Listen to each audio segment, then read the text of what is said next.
In the heart of a bustling Seattle neighborhood lived a 10-year-old girl named Amelie. With her shiny brown hair tied back in 2 braids and lively eyes that always seemed to be calculating something, Amelie was not your average child. While her classmates obsessed over video games and pop stars, Amelie's world revolved around the mysteries of math and science. Her room wasn't filled with dolls, but with books on simplified quantum physics and robot prototypes made from recycled parts. Amelie wasn't just a theorist, she was a budding inventor. Her well-worn notebook was filled with complex diagrams and scribbled equations.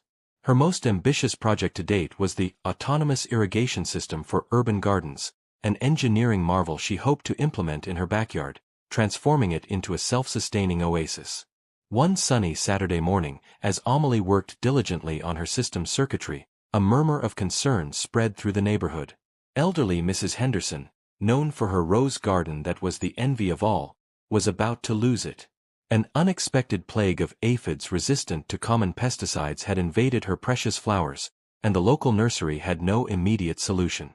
Mrs. Henderson's roses, which had won awards for decades, were beginning to wilt sadly. Amelie overheard her parents discussing the problem and felt a pang of sadness. Mrs. Henderson was kind and always offered her homemade cookies when she stopped by her house. She decided she had to help. She went to Mrs. Henderson's garden and looked at the devastation. The aphids were tiny, but their numbers were overwhelming.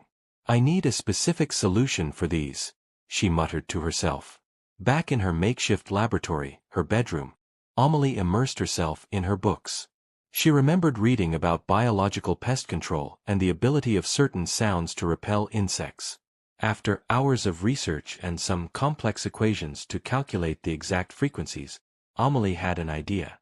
With the help of her father, an electrical engineer who admired his daughter's mind, she salvaged some parts from an old CD player, a small speaker, and some electronic components. She spent the entire afternoon soldering and programming. The next day, Amelie presented her invention to Mrs. Henderson.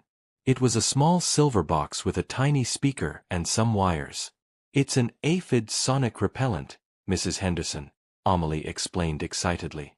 "It emits a specific ultrasonic frequency that is inaudible to humans and pets, but very annoying to aphids. It will make them leave without damaging your roses." Mrs. Henderson, although a little skeptical, allowed Amelie to install it in her garden. Amelie strategically placed the device among the roses and turned it on. At first, nothing seemed to happen. But Amelie asked Mrs. Henderson to wait. A few days passed. Mrs. Henderson, surprised, noticed that the number of aphids was rapidly decreasing. By the end of the week, the garden was virtually pest-free, and the roses, though a little battered, began to regain their vitality. The neighbors, amazed, asked what had happened. Mrs. Henderson, with a beaming smile, told them about the ingenious Amelie and her magic box. News of the child prodigy spread throughout Seattle. The local newspaper did a story on her, and her school held a small ceremony to recognize her creativity and helpful spirit. Amelie, however, was not dazzled by fame. Her real reward was seeing Mrs. Henderson's garden bloom again. She returned to her room, her books, and her autonomous irrigation system, knowing that the world was full of problems waiting to be solved, and that she, with her equations and ingenuity, was ready to find them. Her story became a reminder that a girl's intelligence and curiosity can change a small corner of the world, one equation at a time.